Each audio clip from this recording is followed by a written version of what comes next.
Welcome Lund loyalists to John Lund Unleashed. Those watching on YouTube, on the John Lund Unleashed and Bay Area Sports Collective channels. Viewers on X, Instagram, LinkedIn, and Facebook, and Lundos listening to the podcast on Apple and Spotify. John Lund Unleashed, brought to you by Reapel Sports Medicine.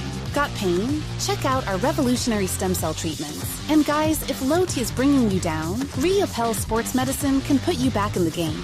Now all juiced up and ready to go, here's Johnny. What's happening? Thanks for joining us. It is Hump Day, right? Hump Day Wednesday? I have no idea. We have so much going on around here. And there is a ton. I know I say this every single day, but for episode 162, absolute ton. Another one-run thriller. Because this is thriller. That's how I'm starting. One-run thriller, as you see on the board there for the Giants 6-5. Unlikely to get all those runs in the ninth inning, but it is Colorado after all, so we'll get into it and a ton to get to. As I said, we will do roll call momentarily. We'll go through the chalkboard. I have so much good stuff for you from Kyle Shanahan, Trent Williams, Myles Garrett, Aaron Rodgers, Willie Adames. I got a good caboose for you. I didn't put a caboose. It's a short one, but it's good. Bad news on Matt Chapman. So we got a ton of different stuff to get into today. But before we get to anything, you know how it works around here. Good morning, good morning, good morning, and welcome. Please make sure you're subscribed to John Lund Unleashed. That is the show you're watching right now on YouTube, whether you're watching it live, whether you're watching it a little bit later, whether you're listening on the podcast, which we drop right after every live show on Apple, Spotify, wherever you get your favorite podcasts. So make sure you're subscribed to one of those channels too. But please subscribe to John Lund Unleashed. Hit us with the like so that the algorithm likes us and recommends more for our community. And also make sure those alerts on because we always kick out stuff after the show, 4 or 5 pieces of content after every show as well. We're here Monday through Friday. We start at 9 a.m. now. By the way, I want to apologize because my goal now that we've moved this thing to 9 a.m. is to be here right at 9 a.m., not 9:05, 9:17, 9:20, none of those things. Had a couple of things this morning. That's a bad excuse. That's not an explanation. That's an excuse. So I apologize for that because hanging out going, let's go, man. So we will make sure that we are live at 9 o'clock and we are not a minute late. So I'll make sure that that happens. And I apologize for today. Also, make sure you're subscribed on the Bay Area Sports Collective, that big B that you see in the left-hand corner. That means my show, John Lund Unleashed, Tom Tolbert, the Tom Tolbert Show. And he had a great conversation with Matt Mayoko in the backyard the other day. So make sure you hit that up, the Bay Area Sports Collective. That also means Quality Hang with Rod Brooks. It means, because today's Wednesday, it's a night flight tonight for Polymac and Creative Tony on Polymac's Particles. A lot of guys from formerly of KNBR hanging around, so that is good for you. And also Amy G, who does a great podcast on women in media, which is really cool. And then former Giants pitcher Jeremy Affeldt, who is awesome, honest, really good stuff. He's straightforward about everything. Plus, he's hilarious and has great stories. So make sure that you're subscribed to the Bay Area Sports Collective as well, which is that big B, and that's on YouTube as well. Thanks this morning for watching on Instagram at John Lund Radio, X, where I am a lot of times. So if you want to drop comments, questions, thoughts at X at John Lund Radio, or on Facebook, my personal Facebook, John Lund or John Lund Unleashed. Hit me up on either of those places. LinkedIn, good morning to those on LinkedIn as well. So good morning to everyone, and thank you however you are watching, whatever platform you are watching on. Much appreciated. Please think about coming over to YouTube because it's a cool community. Please, if you would subscribe, that would be outstanding. It is episode 162, and we'll talk about things and say good morning to everyone. But let me say good morning to my good friend and fine sponsor, Dr. Jeffrey Riopel, right there in San Ramon. Worth the drive if you're not in the East Bay. You know what I'm talking to you about. My wife, she is doing stem cell. Dr. Riopel, one of the first doctors in California to do stem cell. Did it on Bartolo Colon, did it on my wife. She was having elbow and shoulder problems. I tell you about this freezer that we have. So we have a beer fridge like everybody does in a garage, but we also have this freezer that we put all these contraptions and wraps and everything in, and she hardly has to use those. We watch TV or hang out or whatever, and she's always got something on her shoulder or elbow, whatever, and she does not have to do, not a little bit, none of that anymore. And when we go out on vacations or whatever, we were out in Arizona a couple of weeks ago. She was walking. We were cruising around Old Town Scottsdale. She turns to me every time she does that and goes, because of Dr. Riopel, I don't have to complain. I don't have to stop. Stem cell really does work. And my wife is a perfect example of it. So click on that QR code. All that does is get you to the website. And then you can make an appointment or you can see all the other procedures that Dr. Riopel does. It's not just about stem cell.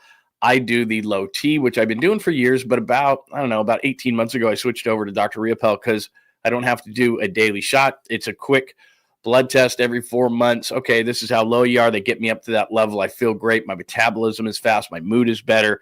It's just the old way that you used to be. So that does work as well. And like I said, I used to swear by the procedure, but he's even taken it to another level. So Riopel is Riopelle, Dr. Jeffrey Riopel, Riopelle. If you didn't hit the QR code, just go to Google or your favorite search engine and check him out. He's in San Ramon, and that's not just the 2 procedures they do, men, women. There's all sorts of great procedures he does to make you feel and look better. Dr. Jeffrey Riopel. So check it out.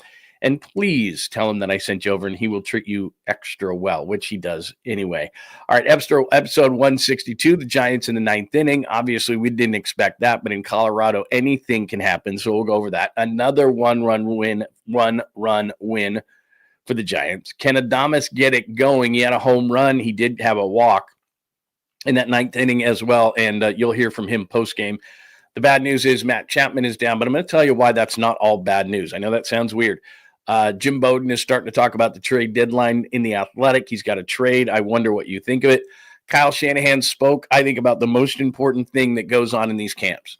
It's not about the kicker. It's not about a rookie. It's not about a veteran. It's this one thing that Kyle Shanahan is going to talk to you about that I've got for you. And it's the most important thing that comes out of any of these camps for any team. We'll get into that. Really, kicker stats? I thought QB stats are bad. Kicker stats are worse. Aaron Rodgers is married. Who knew? NBA Finals resume, and random things happen throughout. And I do have a short, quick caboose pistol today as well. So that's what we've got coming up on the show. It is high quality, lots of good stuff. You're going to hear from a lot of good people today. So that is awesome. By the way, I'm going to say roll call in just a moment. But remember, if you want your questions, comments, thoughts up on the board, 100% guaranteed. Hit me with a super, support the show. That would be greatly appreciated.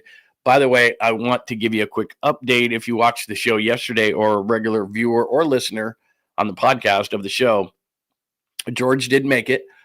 Absolutely crazy. So he's going to the Cape Cod League to write future major leaguers and stuff. He's a huge baseball guy, so he's all stoked. So 2 nights ago, drop him off at SFO, 10 o'clock flight, no problem, to Boston.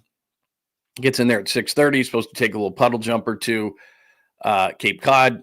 And the weather's terrible in Boston, so it's a 2-hour delay. So I didn't get any sleep on the plane. I can't sleep on a plane either on a red eye. I wish I could. But anyway, was supposed to leave. He got in there at 6:30, was supposed to leave at like 8:30. Did not do it. So then I think it was like 11 o'clock. They fly all the way there. It's only a 40-minute flight. They fly all the way there. The airport is so small, they didn't have a place for them to land, so they had to go to a secondary small airport, which was an hour and a half away from the Cape, which is actually further than he was in Boston. He could have just taken an Uber from there, the 70 miles. But anyway, they get them Ubers because for free, because they felt bad that they couldn't get the airplane there. But then I don't know, there was too many people in the Uber. It was a big van or something. And George just got frustrated and said, to heck with it. I told him, just go get one. I'll pay for the Uber. So we end up paying for the Uber, and he gets there at like 5 p.m. So he went from 10, so what's that, 10, like 2 p.m. So it was like, I don't know, whatever amount of hours, 24 hours to get to Boston or whatever, but he's finally settled in. But I wanted to say thank you for those who contributed, because people at the end of the show yesterday contributed for the Uber, and much appreciated, because he was going to get a freebie from the airline, and then finally he was frustrated, and I just go, just get one. I'll do it. I'll do it on my end. Just let's just get it done. Let's get you there. So he is there. He has an event this morning, a meet the team event. So I haven't talked to him this morning, but it is rolling. But thank you for those supers to get him to Cape Cod. A crazy first day, but he is there. So thank you for that. Much appreciated. All right, the Nutter is here this morning. Good morning, Vernon. It's good to see you, man. I don't know if I've seen you in a while. Dom, you're the best, man. Awesome. Yeah, like I said, Mark is free, by the way. That is, back me up on that he's here. But like I said, I do a lot of this stuff. I probably do 80% of the stuff. When it comes to how somebody can't get on the board, like that happened before to Rock a New Era. I don't know what happens with that kind of stuff. Like I said, I don't block anybody. So, I think the community takes care of itself. In other words, if someone comes in here and they're unruly or not right or don't fit, the community takes care of it. So I haven't done anything like that. So I don't know what's going on behind the scenes, but I think we got it fixed.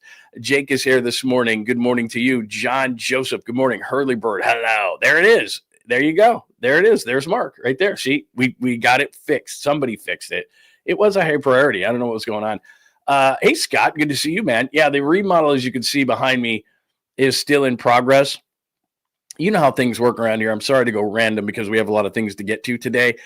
But if you didn't know, I had a great background and everything, and now it's like I'm in a crazy bin, a loony bin, and it's just all white behind me, and we're working on things. That's all I can say is that we're working on things. But when you're – and this is a very nice studio that I'm in, but when you're part of the studio versus other things that have priority around the house, you know how things work. And I'm not complaining about it. It's just how it goes. So we will try to get out of the loony bin here shortly, but we are in the exact same studio. We just, we're changing some things around. So anyway, thank you for asking. No, I appreciate it. 49ers re-entering our lives. I got a lot of 49ers for you today, but we got to lead with the Giants because that was crazy last night. So we'll do that. Good morning, Kenny Smith. It is very nice to see you this morning. Very nice. Yes, nothing like it. Yeah, look, they're within a game. Here's the thing. I'm going to show you the standings before we get to anything else. I may have erred. I know that's incredibly tough to believe, but I may have erred in giving the division to the Dodgers because they've got a lot of pitching injuries, and I don't know if Ohtani's going to come back at some point, whatever the case may be, but maybe hey, Sharon Boy, good morning to you. Joy is here, which, yeah, I always say this. It's not a show without Joy. It's not a show without Catalina. It's not a show without Mary. The ladies keep the guys in order here.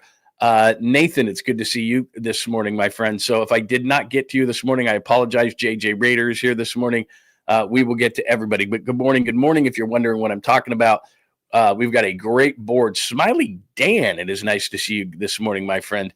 We have this great community of people on YouTube. That's who I'm talking to this morning. If you'd like to be part of the community and get a shout out, come on over and subscribe and say good morning to everybody. They won't bite unless you want them to, and then they probably still won't. All right, here we go. Before we get into a bunch of stuff today, Giants related, look at that right there. We are, let's see, 30, 28, just carry the two. We're like 67 games into the season. Am I right? So look, there are 95 to go. God, my math. I was told there wasn't any math on this show. 95 games to go. So look, there's a lot of stuff going on, but let's celebrate while we can, shall we? Because during a 162 game season, God knows, especially me, when they kind of go sideways, I'm like, what is going on with this team? So they've won 6 in a row, and they're winning a bunch of one-run games in a row. They're setting records for one-run games, one-run wins, all these kind of things. And all of a sudden, you look up, and I don't care what the 40 versus 39 says. We always talk about this. It's the losses that matter. So you can't give losses back. You can get more wins. So Dodgers, Giants, Padres, in my mind, they all got 28. That's all I look at. How many losses do you got? The Dodgers are 4-6 in their last 10. Are the Dodgers going to go through some ungodly run? Yeah, but for right now, as we sit right now with 95 games remaining in the season, which is the majority of the season and a lot of the season, but some has been played, enough to form an opinion. Let's say that, all right? So as you look at that board with the Padres, the Giants, and the Dodgers all with the same amount of losses at 28, I'm not saying the Giants are the favorite in the division, but what I'm saying is until further notice, all right, and you and I can decide on when that notice will be, but until further notice, with the Giants having won 6 in a row and becoming one-run wizards, the Giants are in the race. I'm not automatically going to say they're a wild card team because as talented as the Dodgers are, offensively, Ohtani and Will Smith and Will Betts and blah, blah, blah, blah. You know the names.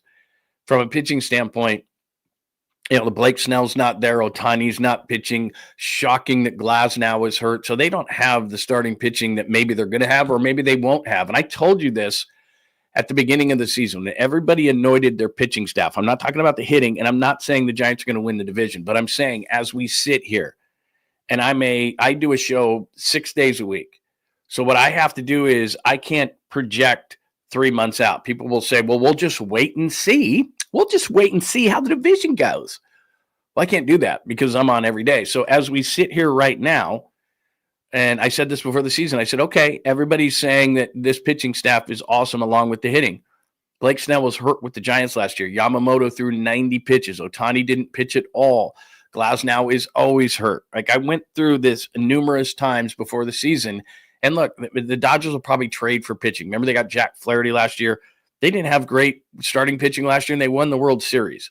So it's not like they can't do this, but being in the present moment, the Giants have as good a pitching as what the Dodgers have hitting. Does that make sense? I know that's going to scramble everybody's brain, especially this early in the morning. The the Giants pitching is as good as what the Dodgers hitting is. Does that make sense? So in other words, the superpower of the Dodgers is hitting. The pitching is the Giants' superpower is pitching. The hitting is right? So what are they going to do? Well, I know this, and this is where if you want to, I'm not getting angry. They've won 6 in a row. I'm feeling good. It's a great day. Let's not be negative when it comes to the Giants, even with Chapman's injury, which I'm going to put a little bit of a silver lining on in a minute. But what I'm saying is that I know that the Dodgers are going to get starting pitching at the deadline, and so do you. Now, I don't know how deep they're going to go because kind of like last year, they're going, okay, Yamamoto is healthy, and they've got guys who are going to pitch at some point, and Blake Snell for them. Hopefully he gets healthy. I hope he doesn't. And not wishing for injury. It's just, wow, what a shocker he's hurt. Wow, Tyler Glasnow, what a shocker he's hurt. They're going to go out and they're going to get starting pitching, and they're probably going to be pretty aggressive about it.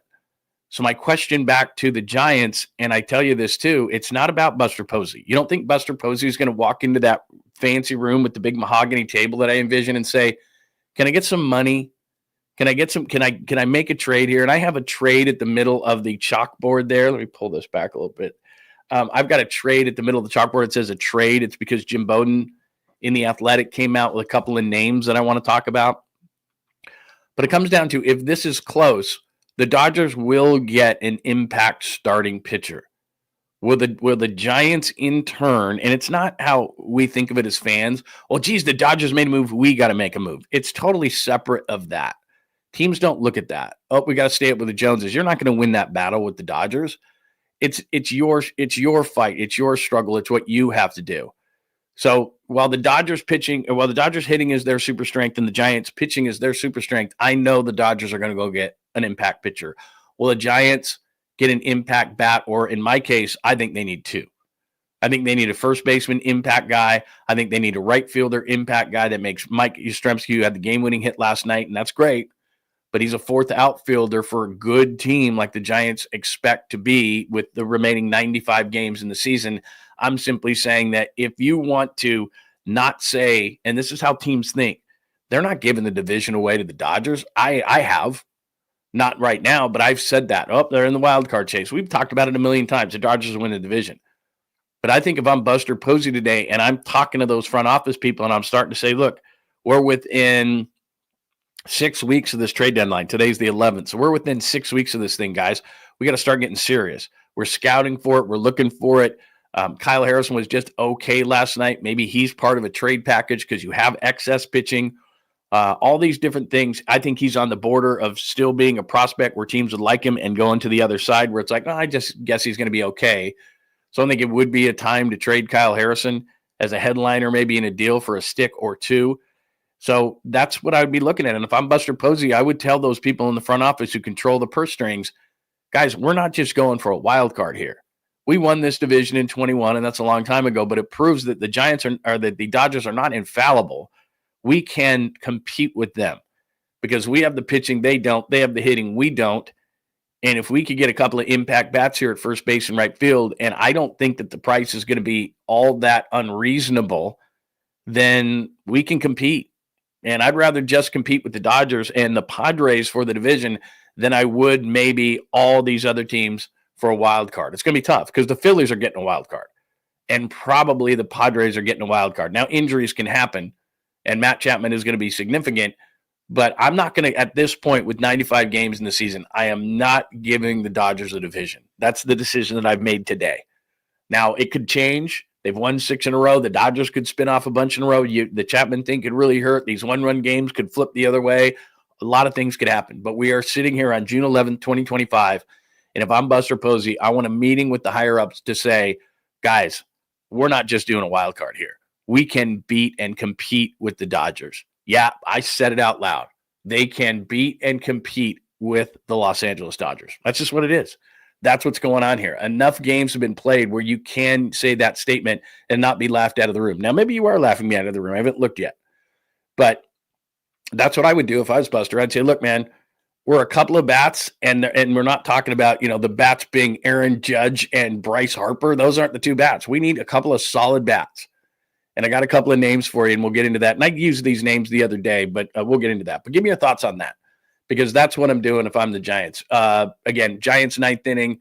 Let's take a look at that real quick. In fact, I was going to lead with that, but I got into this whole tangent about them being competitors for the division, not just for the division, not just for the wild card. So here's what happened last night. This was just pure craziness. So what's happening is YouTube has been knocking me for using those highlights. So I'm just going to have to go through it like this, and I apologize, but I do have some post-game sound. So Casey Schmidt, and I'm going to talk about this in regards to Matt Chapman, so I might as well start now because Casey Schmidt homered to left to start the ninth inning. Casey Schmidt, and I tell you this all the time about guys needing a runway, Jonathan Kuminga is always looking over to Steve Kerr if he makes a mistake, right? Young players do that. He's going to pull me because I made a mistake. The Giants sit down with Casey Schmidt and say, we don't know how long it's going to be for Chapman. Maybe it's going to be a couple of weeks, but you got the job for a couple of weeks. We're not going to screw around. We're not going to bring somebody else up. We're not going to, nothing like that. You're our third baseman for 2 weeks. Don't look over your shoulder. I don't care if you strike out 5 times. You're playing third base. That's what Casey Schmidt needs. And I'm not saying that's the reason he homered last night in the ninth inning, but it's his job, and he knows it. And he knows if he goes 0 for 5, he's the third baseman. If he goes 1 for 4, he's the first baseman. If he goes 3 for 4, he's the third baseman. That's what he's going to be. And for some guys, I've talked to many athletes through the years, some like competition behind them. They like being pushed. Some guys just like to relax their mind. And so Casey Schmidt, if I'm the organization, maybe this is what they said to him, this is your job for now. Don't look over your shoulder. We're going to see what you can do. Because Casey Schmidt's never had a runway. Now, he's never proven that he could do it. But he's got a runway now, and he should be able to clear his mind. And hopefully, if we're going to put some silver lining on Matt Chapman's injury, which there really isn't one, but I'm going to try, that is that Casey Schmidt may get some time. And if he can prove something here, maybe at least then he can move across the diamond, be the first baseman. Dom Smith hasn't been terrible, but maybe he's an option there. Something, all right? Maybe he's something, because you look at him and you're thinking to yourself, he's got power. He's a great athlete. He's really good defensively. If he could hit, he could be a player. I mean, I know you could say that about a lot of players, but he's proven in the minors that he can hit. And then he comes up here, and maybe he's a 4A guy. I don't know. He reminds me of Luis Matos in that way. But he's getting a little bit of runway here, so that might be the silver lining as far as Chapman is concerned. But Schmidt homers to left. Then Fitzgerald walks. A backup catcher that probably is not going to be here long walks. This is what Colorado starts to do. Then Lee, this almost changed the whole thing. Lee grounds down to a fielder's choice. Ryan McMahon steps on the bag, throws across the first, does not get Lee because of his speed. So they could have had 2 outs at that point if he could have gotten Lee. Did not. Then a wild pitch puts him at second and third. Adames loads the bases. Ramos just missed it. Just barely missed it. Right off the bat, you thought maybe as the ball carries in Colorado, but it doesn't. So they score another run there to get to 5-4. Then the play of the game was Flores. Basically, he looked like Jake, the catcher. What was that dang movie? Was it Bull Durham? In which he points to center field and he bunts, but it was a swinging bunt. And you're sitting there going, oh my God, it's Flores. He can't run. He's like in slow motion. Gong, gong, gong, gong, gong. It took forever for him to get to first base, but he gets there. They tie it at 5. Yaz, give it up to Yaz. Singles to right. Adames scores, and then they close it out in the ninth inning. Not that it was easy, but you can see right there that that they get it done in the ninth inning. Well done by Camilo Duvall. Need a little Alka-Seltzer in my Jack Daniels, but they win 6-5. So there you go. So another 1-run win by the exciting Gigantes as they beat Colorado last night. Here is Willy Adames, and then we'll talk about Willie. Here is Willy Adames in the postgame with a home run and a key walk in the ninth inning, and he scored the game-winning run. it feels like we always have an opportunity to come back. It's like that's how the guys feel in the dugout. It's like, okay, we can be down by 3, 4. It doesn't matter. We're gonna go out there until the last out and grind, until the last out and grind every at bat. And I think today was a very good example of how good this team is. Everybody went out there at the top of the night and battled. Took great at bats, took great swing, just took do the fundamental stuff, and we paid off. We got the win, and for me, I obviously. It's a good day, for me personally, but it's even better when you get a win like that. I think that's going to get us going. All right, so there's Willy Adames, and look, they gave him 2 days off. They go to Colorado. This is pretty smart, to be honest with you, whoever's idea this was, and this is all I was talking about when it was coming to Lamont Wade Jr. is do something. Don't let a guy just continue to bang his head against the wall. I know that you want Willy Adames in the lineup, and I wasn't suggesting that he goes down to like Arizona or, somewhere like that and get a different set of eyes on his swing, which I thought Lamont Wade Jr. should have done. With him, you got to keep him, but they gave him 48 hours off. They said, dude, just go out and chill. And it helps that it's in Colorado. Hey, let's give Willy Adames 2 days off. Then it's in Colorado and a better place to hit, obviously. And let's see what he can do. Now, I don't know what this is going to mean. It's one game. Casey Schmidt homered last night. Do I think that he's all set and ready to go? No, I don't. Willy Adames hits a home run, scores the game-winning run, works a walk in the 9th inning. Great. I hope that it gets him going. That would be great if you could get him going, because if we're being 100% honest about the offense, we're going to get into a trade talk in just a second. I think they need 2 bats. But reality of the Giants offense is the key to the entire offense, and I hate to put this on his shoulders, and it's really not as simple as this, but it's Willy Adames.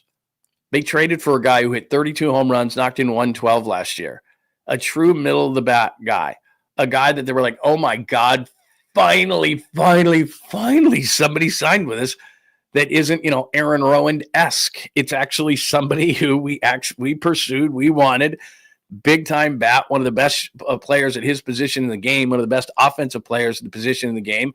And, yeah, that was a career year for him. And Milwaukee's a lot easier to hit the ball out of the ballpark. But I told you this the other day. Harold Reynolds did this whole breakdown, and he had like this fence of where the Milwaukee fence was versus the San Francisco fence, and did this whole diatribe for about 5 minutes on why Willy Adames can't hit at Oracle Park. Problem is, Harold is, he's not hitting well at Oracle Park. He was hitting worse on the road. His OPS, I didn't check it this morning, but before yesterday was 100 points lower on the road than it was at home. 100 points lower on the road. I had to say it twice. I'm sorry. But so it's not just an Oracle Park thing. He's just not hitting well. Now, it was a career year. So I didn't expect 32 home runs and 112 RBIs from Willy Adames. But he started the year hitting number 2 in the order, which in today's batting order in Major League Baseball is your best hitter. That's what I expect. He is the best hitter on the Giants. I don't think he's going to hit 32 home runs. Could he hit 22, 23, 24, low to mid-20s? Yeah. Knocking 80 or 90 runs completely. Hit 250? Yeah. I mean, I don't expect the offensive year of last year. But I expect him to be the Giants' best hitter. I know that's a lot, but I expect him to be the Giants' best offensive player. And I expect him to be clutch, and I expect him to hit well, at least on the road. And I know he's pressing. I mean, you could even tell in that couple of minute, or 90-second clip that I just played for you, that he kind of just did an exhale, like, oh, man. Just stop putting pressure on yourself, man. It's just baseball. You're not splitting atoms. It's not politics. It's not, it's not world hunger. It's not any of these kind of things. It's just baseball. And I know it's easy for me to say, but some guys, they'll take that money and they want to live up to it so badly. And that's an admirable trait for Willy Adames. Some guys just don't care. Man, I got my 100, 200, 300, 500 million dollars. I don't care. I've made it. It's going to be about me and what I'm going to buy, and I'm going to treat my family and my friends and do all this kind of stuff. I got the money. I deserve the money.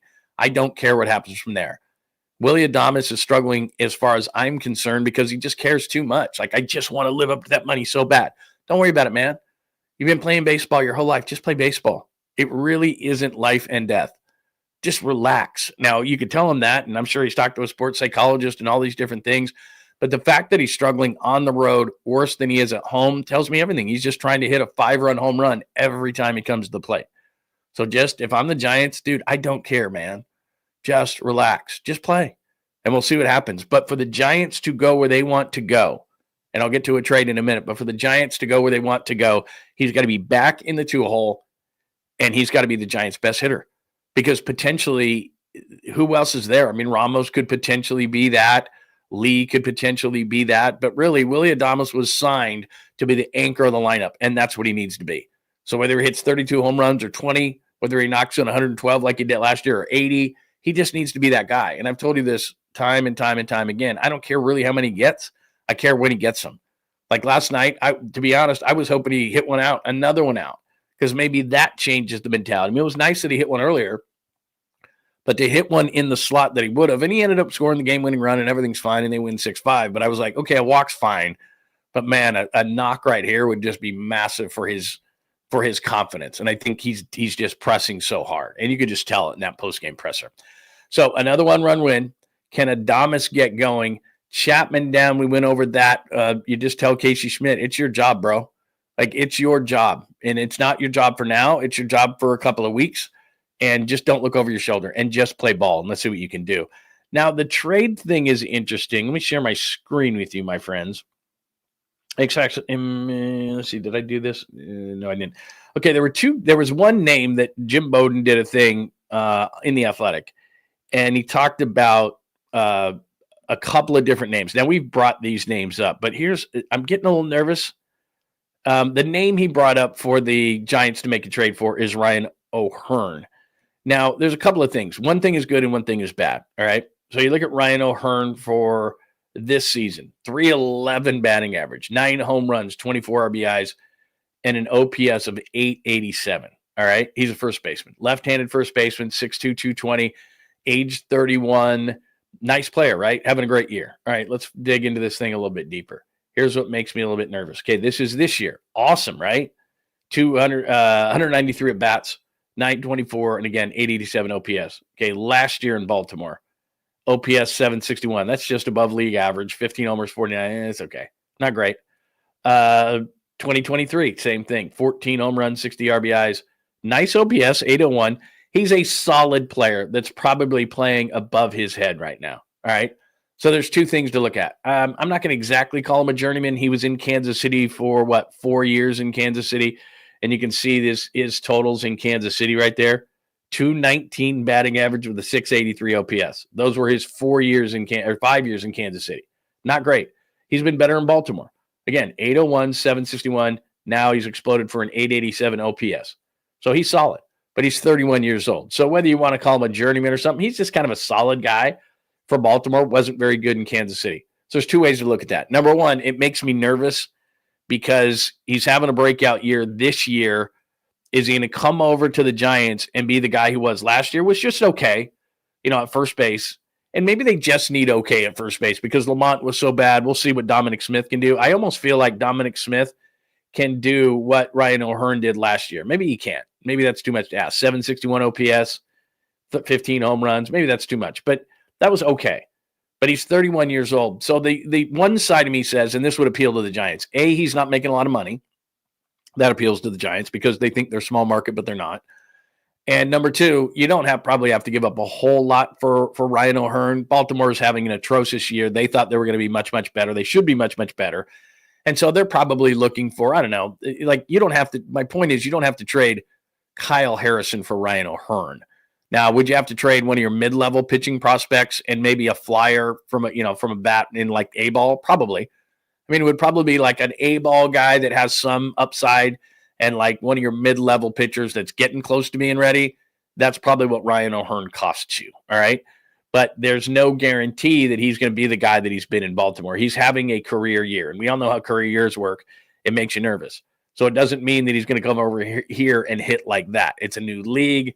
So Ryan O'Hearn, I get it. Makes a lot of sense. The Giants would certainly have interest in him because I don't think he would cost a lot. It's certainly an upgrade. He's a left-handed hitter, so you like to balance your lineup a little bit. So Ryan O'Hearn, does that do anything for you? It's okay. I don't hate it, but there's that. And then I wouldn't be done at that point because Ryan O'Hearn is not going to cost you, again, top guys in your organization. Very similar kind of a player right here. Ryan Stowers is a guy that's in Miami and same kind of a thing. He's an outfielder. He's playing left, but what I would do is I'd put him in left and I'd move Ramos over to right. And again, it's a lightning in a bottle kind of a situation. So look at this in 2024 in Miami.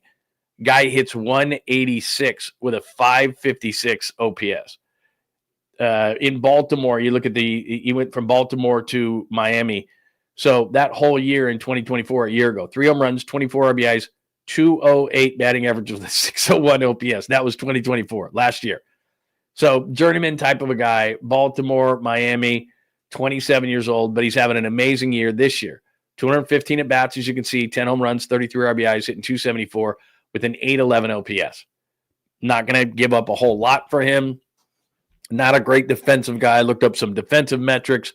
So in left field at Oracle Park, it's the easiest field to play, and then you move Ramos over to right field. Yastrzemski becomes a fourth outfielder. I don't know. Can you get both these guys, O'Hearn and definitely Stowers, are kind of lightning in a bottle guys. I mean, career-wise, the guy has a 687 OPS. It's not great with 16 home runs over 528 at bats, which is not horrible power. So he's got a little bit of pop to his bat. So those are two names that are out there as far as the Giants, and they fit the Giants in that they're probably not going to go out and, like I said, I think it would be great to go out and get a guy like Rhys Hoskins, proven guy, Northern California guy. We'll see how long Milwaukee stays in the race. That's going to probably take a while to get a guy like that. But O'Hearn and Stowers, those are guys where you're like, because basically they're the same guy. They're having career years, and you're betting that they can continue to do what they're doing. Now, in Stowers' case, he's already in the National League, so there's not a lot of big of an adjustment there. And again, the way the schedules are now, you're playing both sides of the league. But, O'Hearn, does that get me excited? Like at the beginning of the season, if you told me that the Giants at the deadline we're gonna take on a guy named O'Hearn and Stowers, I'd be like, well, they're probably out of it. And they're probably trading guys, and they're just taking these guys back as, whatevers. But they're both kind of journeyman guys. They're having career years, and your fingers are crossed that you make those two trades, and those guys can be better than what you've seen. Now, look, Mike Yastrzemski, because of the start that he had, has pretty good numbers. He's kind of went like this lately. Then he had a nice, he gets the game winner last night. I like Mike Yastrzemski in those big kind of situations. He's been able to step up. But it wouldn't hurt. It wouldn't hurt to have a couple of those guys. And really, some of it has to be the organizational depth, which we talk about. Like, there's just no organizational depth. The fact that they had to bring Dom Smith on, the fact that in the outfield, would you like to, and I'm sure there's people out there, and I haven't checked the board yet, but it's like, well, what if you could have some run at, a couple of the guys that are in the minors right now that you normally look at? Yeah, I get those kind of things. Matos being one. Does he deserve a little bit more of a long run? Yeah, but I think it would take an injury in the outfield. So those are the names. O'Hearn was the one that Jim Bowden came up with. Stowers is another one that's been thrown around.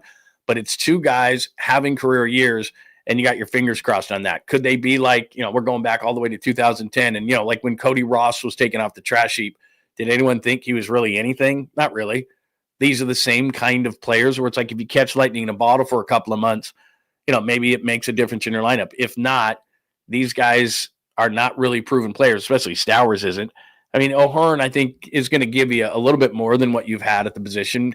He's probably better than Dom Smith. He's not a guy that, his contract's up at the end of the year, so it's not like you're making a long-term commitment to that. But if I'm the Giants, even though those names aren't horrible names, they're having really good years, I'm still holding out for a guy like Rhys Hoskins. Now, Rhys Hoskins is probably going to cost you Kyle Harrison. Probably. I mean, Rhys Hoskins is a guy that if Milwaukee falls out of it, and right now they're not, but if Milwaukee were to fall out of it here in the next month and say, okay, Rhys Hoskins is available, there's going to be a lot of teams that are going to want Rhys Hoskins. He's a veteran guy. He's a good clubhouse guy, and he's legit. Like last time I checked, his OPS is over 800. He's a solid player. A lot of teams would like to add him that need offense. So he's not going to be a guy that's going to be like really easy for you to go get. That's a great name right there too. Duran is a guy that, by the way, Sunday Night Baseball, Red Sox and Yankees, and they mic'd him up, and he's actually a really cool guy. He's really solid. Jacob, that's a great point. My only concern on him is you hear his name with a ton of different teams, and that means bidding war. And I like the guy. He's a really solid player, but, and he's kind of a glue kind of a guy. I really like him. Gets on base, can make things happen, but I don't want to get into a bidding war for him. I don't want to get into a bidding war for a solid player that because a lot of teams are after him that I have to then overpay for. I'm not going to do that. But he's nice, and that's a good name. That's a really good name. So there you go. That's as far as the trade goes. What do you think? Like and subscribe, please. Papa J, you are the man, both to John Lund Unleashed and the Bay Area Sports Collective. I was going to look up Lamont before the show. Hi, Joji. Still hasn't played, and I wouldn't imagine I would be trying to get him into the lineup all that quickly. Hi, Tim. It's good to see you. Whenever trades are brought up, I always mention the White Sox, Fernando Tatis, the Padres for Jake Shields. Got to be careful. No doubt. And there was a piece a couple of days ago. Look, Buster is very aware of the Zach Wheeler types. And I was never upset about Zach Wheeler. And it took Zach Wheeler a number of years to get healthy and then pitch the way that he's pitched. It really took to later in his Mets career. And now, of course, he's great with the Phillies. I get it, man. You don't want to trade Fernando Tatis Jr. for, take James Shields for Tatis. And there's all, Larry Anderson for Jeff Bagwell, right? Bagwell was the Red Sox, goes to the Astros for Larry Anderson, a late inning reliever. I mean, you don't want to do those things. I get it. But the thing I keep saying about the Giants is this is championship caliber pitching, starting in relievers. This staff is a championship caliber staff. And you ask yourself, how often do I get this? And I've said this again and again. Relievers year to year, you just don't know. They can be great. They can be not so great. The starting pitching, I think Birdsong is going to be a solid 3. Roop, the way he's pitching. Verlander at some point, I think, is going to be at least a back end of the rotation solid piece. I'm not going to say he's going to be a 1, 2, or a 3. The way Ray's pitching, the way Webb always pitches, I think this is a championship caliber pitching staff. And so if you're Buster Posey, what do you do when you have this opportunity to possibly add offense? And I said this earlier, if you just jumped in, we have 95 games left in the season. That is the majority of the season. Is it likely that the Dodgers win this division? Yeah. But as we sit right now, and like I said, if I'm Buster Posey, it's losses that matter. Padres, Giants, and Dodgers have 28 losses. I'm not going to give the division to the Dodgers. They're going to go out and they're going to get a good starting pitcher. And I don't have to keep up with the Dodgers. I have to look at my own team. But what I need is hitting. What they need is pitching. I know they're going to go get it. Can I counter with at least a couple of sticks? And the 2 guys that I mentioned, while they may not get you overly excited, woohoo, they're not going to cost you a lot either. The teams realize that these are guys having career years to this point in the season. And at any point, they can go back to their norms. It's kind of like Mike Yastrzemski. We're all watching Yastrzemski and we're going, yeah.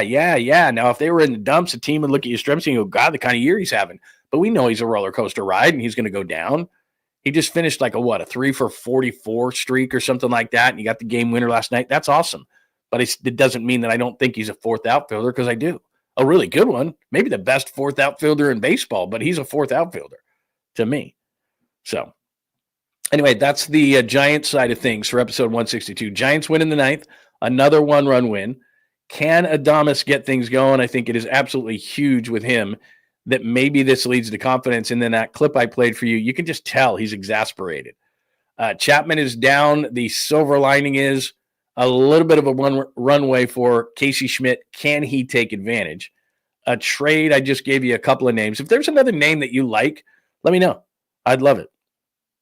Yeah, there's no doubt the Dodgers are in free fall. But they're going to acquire pitching. They're going to acquire starting pitching, and they're going to try to make a run, because with this offense, if they get some decent starting pitching, they're great. It's just like the Giants. They've got the pitching. They got to get the hitting. Let's get to the 49ers side of things. If anybody's got anything left on the Giants, just let me know. I'm looking over the board right now. Oh, let me hit some supers since we have a break here before we get into some Niners. So we'll do a little bit of palate cleansing here. You know what, Fuji, and you've asked a million times, so I'm going to give it to you. Brought on the pint, I got to text Krug.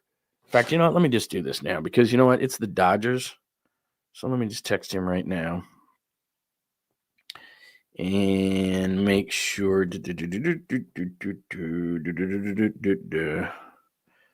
maybe I'll get a notice back here real quick. Okay. Let's see what we can get. But yeah, and then Grill Cam is up to me. But it's the Dodgers and the Giants this weekend. Could you imagine? I mean, right now they're tied at 28 losses. Like I said, you can't give back losses. You can get more wins. So I just look at losses. Can you imagine if we're doing bottom of the pint on Friday? And if you're new around here, we do a Friday show Larry Kruger and I from the Krug Show, where you should subscribe as well. But he's got like a gazillion subscribers. Yeah, Friday night we do Giants live, and we just drink beers, hang out, and I haven't grilled for a while, so I need to do that. And we have a great time. So come on over for Giants Dodgers. That's going to be a good one. Nathan hits us up with a super sticker. You are the man, and donates $4 to George's fund for the Uber yesterday. Thank you, Nathan. And it is great to have you back. Remember, if you want your stuff on the screen, guaranteed, it's supers or stickers and anything like that. So definitely appreciate it. And again, let's just put Mark back up here because Mark is back, and I apologize. We can see your post, man. There you go, right there. Please tell me you can see my post. Yeah, we can see it. You're back, dude. You're absolutely back. Larry said it's up to you. Larry said it's up to you each time. He said yesterday he's down. Yeah, we got to do one for Dodgers and Giants, especially given the fact that they might be tied. So, yeah, I don't think there's any question about it. All right, let's get to some 49ers stuff. All right. I told you this at the beginning. This is what I'm about ready to play for you is the only thing that matters. I know that there's all these 49ers sites and aggregators and YouTube channels and people who follow the team and people who claim that they are the voice of the team, blah, blah, blah, all this stuff, whatever. I'm not into any of that because a lot of people make their living or make a good chunk of change just off the 49ers, and I get it. So they've got to have 49ers news every single day, even when there isn't really any news to bring up. And since this is the last time that they're able to get close to the players or coaches, they blow everything out of proportion, and everything's got to be the biggest thing ever. So the things yesterday from training camp that were talked about was Jake Moody's kicking, which we'll get to in a second. I can't believe that we have kicking stats for OTAs. Shoot me. Don't. But you get my idea. The other part is Trent Williams going to retire anytime soon? What's going on with Brandon Ayuk? All that kind of stuff. The only thing that matters, okay? The only thing that matters for any training camp, spring training, OTAs, NBA training camp, really, because all this other stuff is fluff, right? Because you got to make a living off the 49ers. I get it, people. But the only thing that matters in the real world for the 49ers right now is injuries. Who's going to be available? Why was last season ruined? Well, it was holdouts and hold-ins, but it didn't help that Christian McCaffrey couldn't play and Brandon Ayuk couldn't play and Fred Warner was on a cracked ankle and all, and Javarius Ward had an off-the-field issue with his daughter passing away, unfortunately, which affected his season. Like, it's all these things either on or off the field that are affecting it. If the 49ers were of clear mind and didn't have all the stuff that they went through last year, which all these other teams are going through with Cleveland and Pittsburgh and Washington, and all these different teams have certain players holding out, holding in, doing all those kind of things. It's kumbaya right now. But the biggest thing and the only thing that matters in the real world are injuries. When are guys going to be back?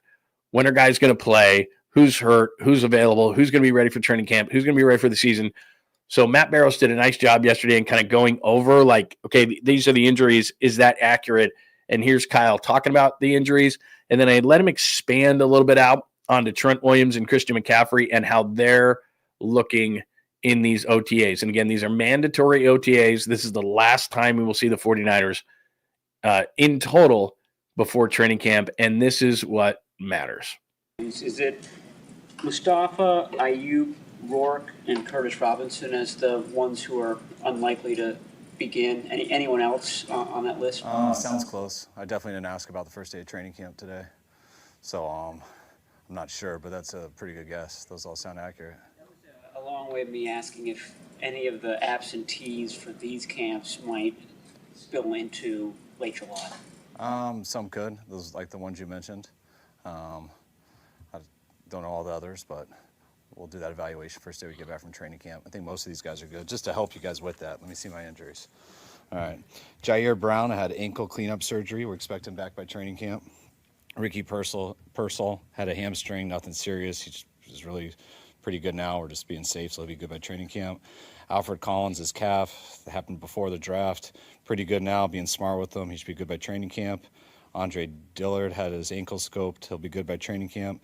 Juwan Jennings, calf, nothing serious, training camp. George Odom, his knee, just still rehabbing from the season. He should be good from training camp. Yetur, just some old knee wear and tear. We're just being smart with him. He'll be fine by training camp. Trent Taylor had his back. He went on IR, so he won't. Michael Williams, just a tight hamstring. We're just being smart. probably could go this week, but we'll just hold him for training camp. Ayuk, Mustafa, Curtis still dealing with their ACLs. Sure. Only 1 minute left. No. Brandon Ayuk was out there for the first time, at least that I saw him so far since you guys have been back. Just interested to know, like, what have conversations been like between you and Brandon? How's he feeling after coming back from the ACL surgery as he is making his way back? He's making his way back. He's still in the middle of it, so he's working through that. You know, he's been around. He's been rehabbing for the most part, but he's been out to some practices, and it was good to have him out today. Trent Williams looked in the limited time he's been out here, but and just how, I guess, vital is it to manage his workload so he can make it through a season healthy? I think it's vital, just the same as it always is. You know, when you get injuries, you get injuries, but with guys with age and the wear and tear and stuff, we just try to keep their legs fresher and stuff. And it's been good to get him here in 2 weeks of individual drills and things like that. And be shocked if we put him out there tomorrow. I don't expect to see him, except for maybe individual, and he'll be good to go for camp. Lighter, Kyle? Does he looks lighter, maybe? Trent. I haven't checked him out as hard as you have, but what do you mean by that? I think he looks good, though. You know, he looks in shape, and he's been in shape in his drills. He's gone through them all, and he's healthy and right where he needs to be. You have like big picture talks with Trent, like how much longer do you want to play? Do you need to know that just the way you build your roster?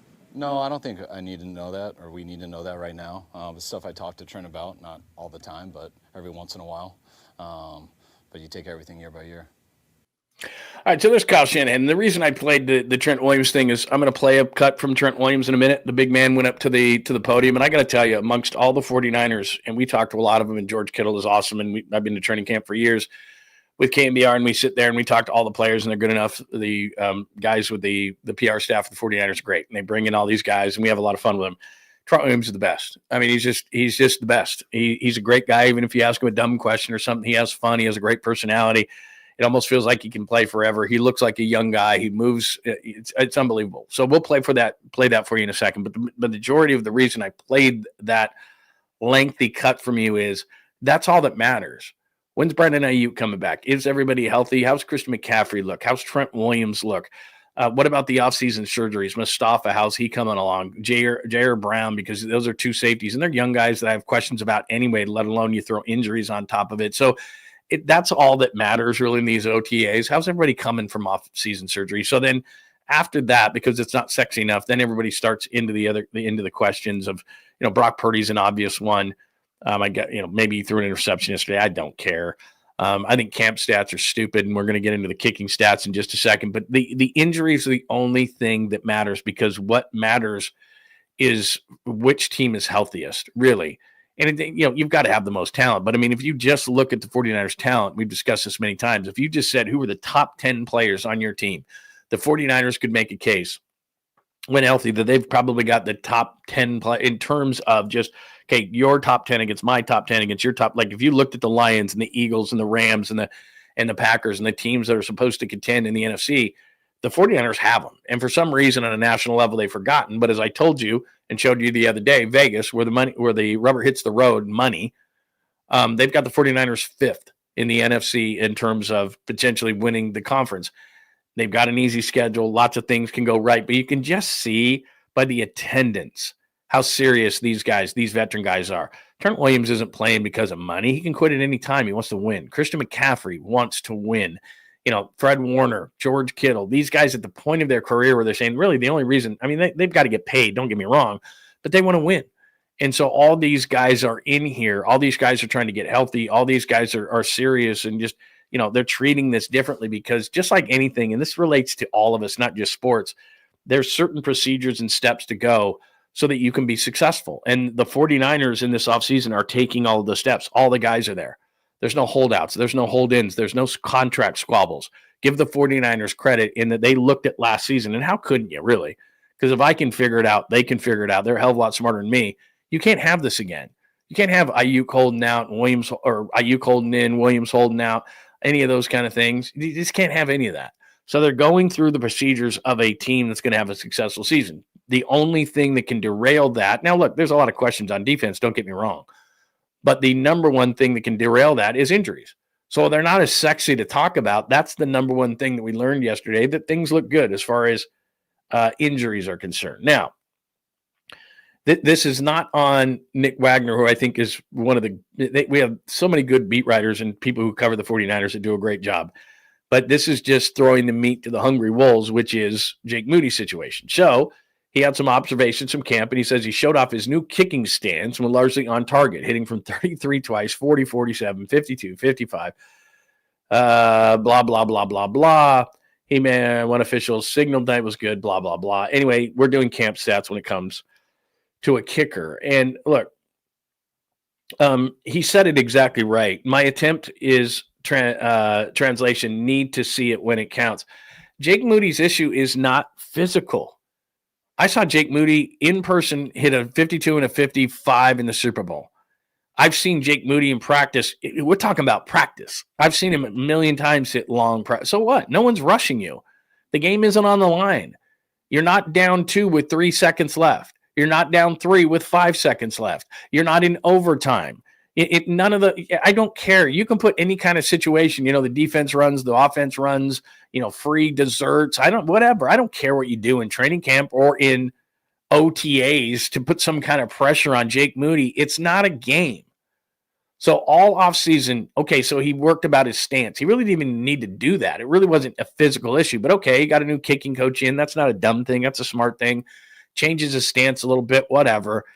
When he goes, and I'm telling you, it doesn't matter if it's preseason, regular season. When he trots out there in the preseason for a 47-yarder, and remember he was doing the doinks for a while, and he kicks it, and it's hooking, and all of a sudden, right off the upright, all of it's gone. New stance, working with a sports psychologist. Boo! The stadium will be half full because it'll be a preseason game. They'll boo him, and he'll be back at square one. Now, I'm sure the sports psychologist said, get to your happy place, Happy. And, Happy Gilmore, and he's got, someone riding around on a horse with pitchers of beer and money. And I don't know what his happy place is. But that sports psychologist probably said, don't worry about it. Go to your happy place. That's the problem. It's not a kicking stance. It's not how many he makes in practice. It's not how long the practice kicks are. I've watched Jake Moody 20 times in practice. He makes field goals just fine. He makes extra points just fine. He kicks off just fine. It's a matter of in the game what he does. And that's where we are. So practice kicks are stupid. And to kind of back up what I'm saying here, Kyle Shanahan, remember in the last press conference of the year, everyone's like, oh, no, Kyle does care about special teams. Here's Kyle when asked about the new kicking stance or whatever on Jake Moody. Field goal's been going between the 2 uprights. I've liked it so far. Been good. That's it. It was like this long question about what do you think of his kicking stance and blah, blah, blah, blah, blah, blah, blah. And then he gives like a 4-word thing. The ball's been going through the upright. I like it. Like that's as simple as he is. Like it's a bottom line business. And he's not convinced. And I've told you this. That's why he liked Robbie Gould. From the 35 in, Robbie Gould's making the kick. And so then when he's doing all of his numbers and charts and everything, and he's got all that stuff on the sidelines, for kicking, there's a little line that just says 35-yard line, and he can expect it to go in. That's what he wants.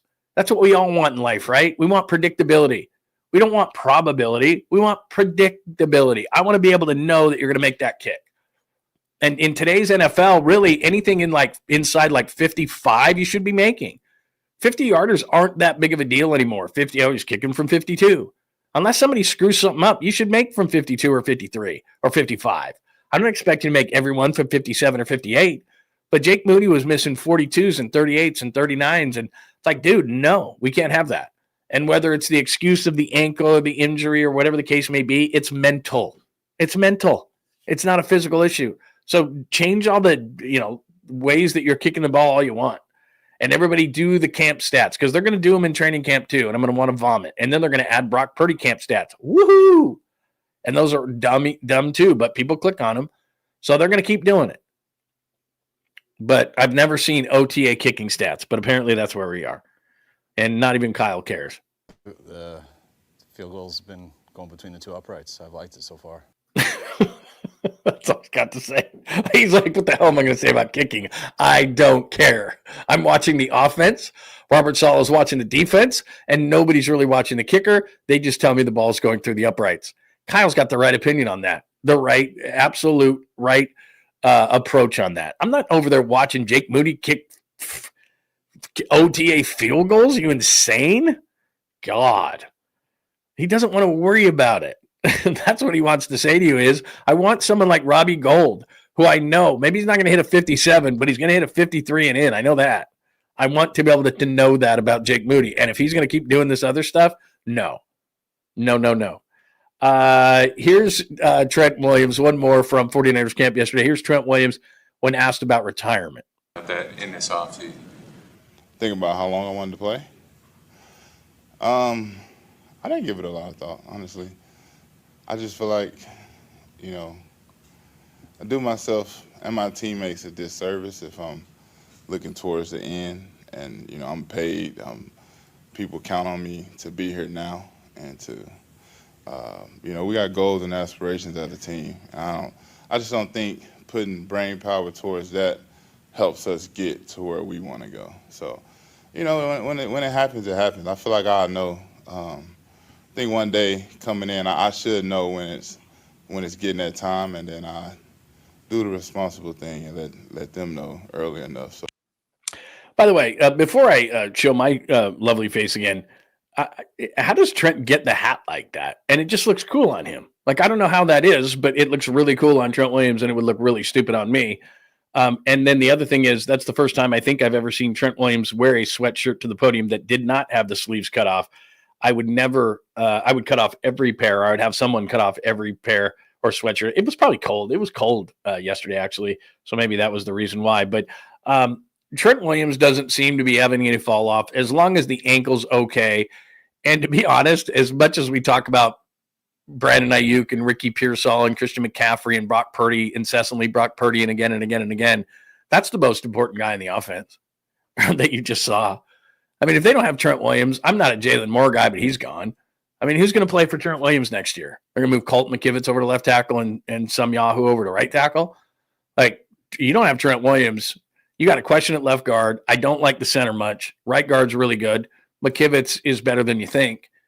But from the left side over, Brendel, probably Bren Botch is going to be the left guard, and Trent Williams. Like, their most important players, Trent Williams, unless you would like to get Brock Purdy killed, of course. But that's the most important guy. And so the fact that he is feeling good, not thinking retirement, and the ankle feels good is an underrated aspect because it's not sexy enough. I mean, he's an offensive lineman, so let's not talk about him because we're not getting clicks off that. I get it. But I'm simply saying that guy that we just showed, the great Trent Williams, that guy, think about that. That's the most important guy in the offense, period. And I don't know how close it is because if Brock Purdy is sideways like this, he can't throw. I'm going to go ahead and give you a little bit of insight there. He can't throw from his derriere. So there you go. All right. So there is the there is the story on what's going on with the 49ers. We are keeping OTA kicking stats. All right, to Aaron Rodgers. I don't know if you care about this. I watched the entire press conference yesterday. I'm embarrassed to say. I just wanted to see what Aaron Rodgers would look like as a Steeler.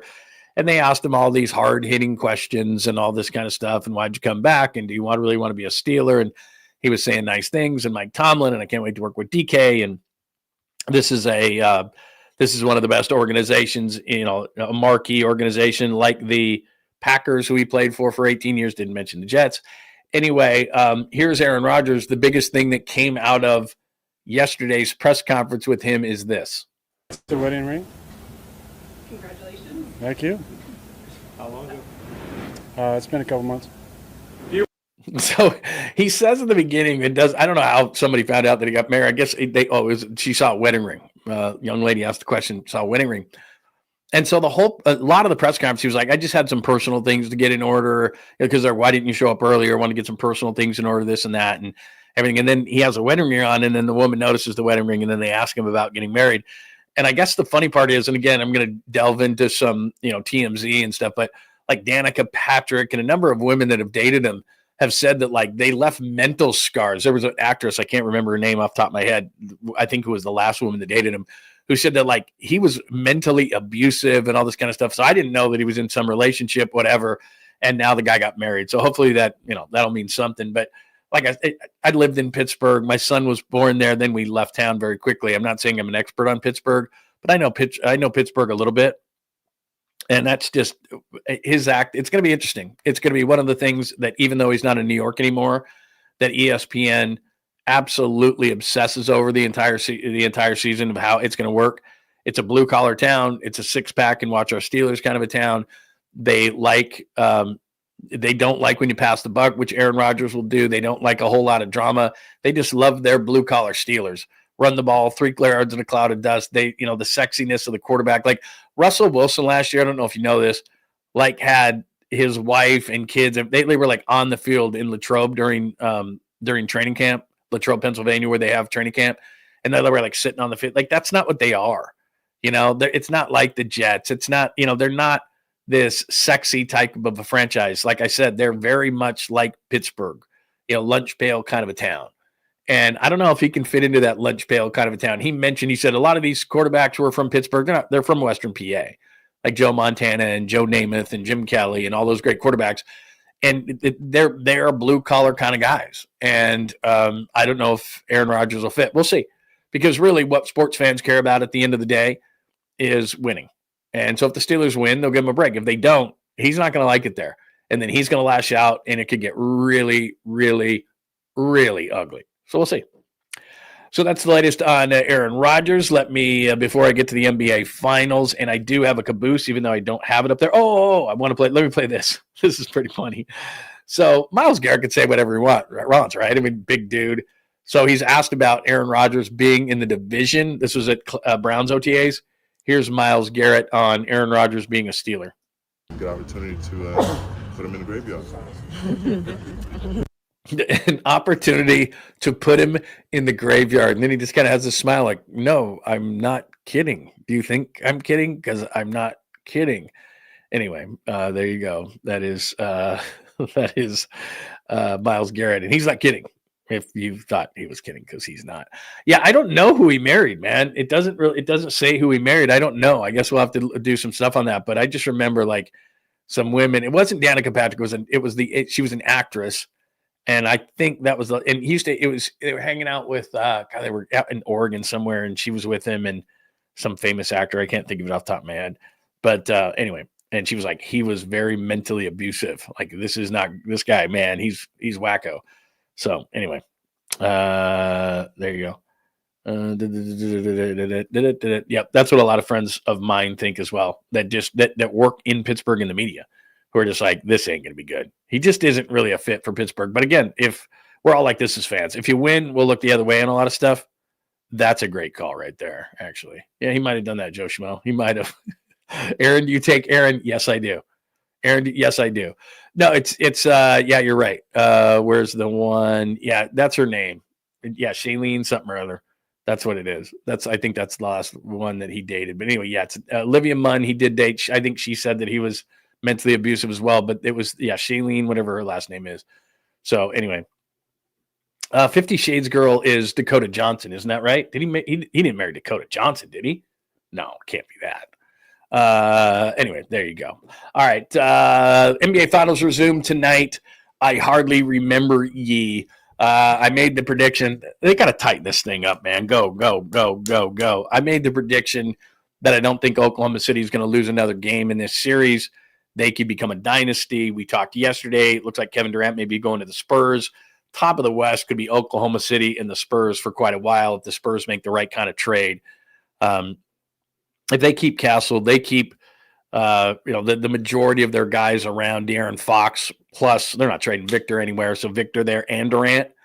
You might as well just put San Antonio and Oklahoma City in the conference finals. I mean, it's that 2-year window that the Warriors have, not happening.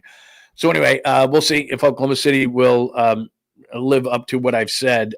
They probably won't, because I did say that they were going to do that. So anyway, that's what I think about the NBA Finals. Give me your thoughts. I don't really care about George is a Pittsburgh kid. Isn't that crazy? So he was born on January 3rd, and then we left to Detroit like a month later. And I was working for ESPN in Pittsburgh, and needless to say, they were none too happy. They were like, "We just paid for your baby. What are you doing?" Yeah, that's her name right there, Shailene Woodley. I don't doubt for a second that Rodgers was something. Yeah, that's what she said. It was like not fun being in that relationship, apparently, and you can just kind of tell. I mean, that's the kind of guy he is. So anyway, there you go. All right, let's do a sweet, clean, family-friendly caboose puzzle. It's a quick one. It's a strange. I just saw this. Like I was, you're just perusing and you see stuff. So I was just kind of perusing things and I saw this. So it's not anything that's going to shatter, but it is kind of funny, I guess, to me. And so let me play the sweet, clean, family-friendly caboose pistol for you and give you a little bit of, no, there it is. I really need to just move this thing up. I've got it like near the bottom and I'm always having to search for it. John Lund Unleashed presents the caboose pistol. Wedged in the crack of her buttocks. Somehow, someway, Lundo thinks this is the best way to leave a final impression on you for the day. The old caboose pistol, everybody has one. Did you say caboose pistol? I know some women who could hide a machine gun in there. Yeah. Leave me out of this, you weirdo. Here's John. All right, again, this was just random perusing as I was looking for sports news. And if you look at a video or something, then another video pops up because they try to keep you there forever.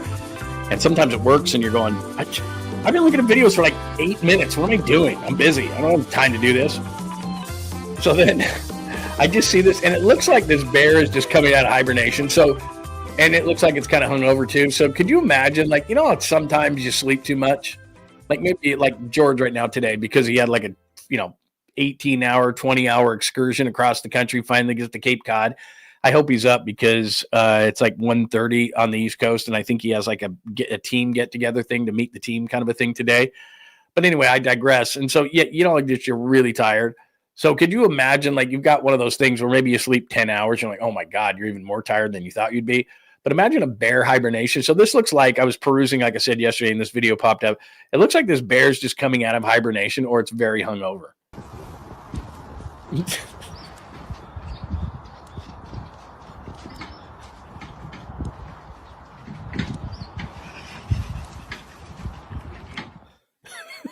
So I'm sorry. I don't know why that struck me as funny. And you may think that I'm just stupid for playing this, but it does. Doesn't it look like that dude just got out of hibernation is like, oh my God, like, like the winter, because winter's over now, right? So it's like, all right, let's go. Look at him. He's like, oh my God. Or he just went on a bender. He's like, oh my God, what did I do last night? Oh my God. What did I do that? Oh, look at like furs flying off him like that. Oh geez. So I don't know. I mean, it just looks to me like he just climbed out of the hole after hibernation, but can't we all relate? Like either you're really hungover and you're just like, oh, that's what he looks like. Or like he just got like that 10-hour sleep and he's like, oh my God, I can't wake up. Mine would be more of a hangover, like Saturdays after I do the bottom of the pint show. But that looks like, I don't know that I've ever seen like a bear straight out of hibernation. I mean, that's what it looked like. His hair is everywhere. It's kind of like my hair, just bad and everywhere, all over the place. And he just gets up and he's like, damn. Like, can you imagine that after 3 months or something? You do this hibernation, you come out of this cave, light for the first time, like, oh. Anyway, I just thought that was kind of funny and I would share with you. Maybe it got nowhere. But I thought that was hilarious. I've never seen a bear straight out of hibernation like that. So anyway, oh man, there you go. You've seen that one before? I don't know if it was new. I have no idea, but exactly right. The bear needs a beer and he needs a haircut. Like he's just like, damn, dude, what the hell? Like you just tell he is just like, how you wake up sometimes you're just combobulated. Like my wife, she'll talk right out of the gate. Like she's just like, good morning. And like, I need 2 minutes, Anyway, the bear is like, give me a minute. Like when you walk into work sometimes and somebody's right in your face, it's like, look, man, I need the 5-minute buffer zone. I need to go get a cup of coffee, maybe a bottle of water, need to sit down, need to check my email, then we can talk. But right now, like right when I walk in the door, I got my bag on my shoulder, like back off. That's kind of that bear right there. It's like, back off. All right. Give me a minute. I need a second here. Let me just get, let me get my bearings about me. Okay. Anyway, you go. That's a good call right there. Had to do that in college a couple of times. Anyway, yeah, where was the female bear there? I think he was just on his own, man. I think he was on his own, like, damn, coming out of hibernation. Give me a second. All right. Just give me a second. All right. Just hang on.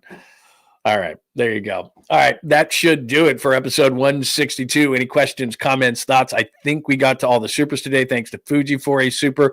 Friday night, I expect to be doing a bottom of the pint, Dodgers, Giants, and they're so close. I showed you the standings there.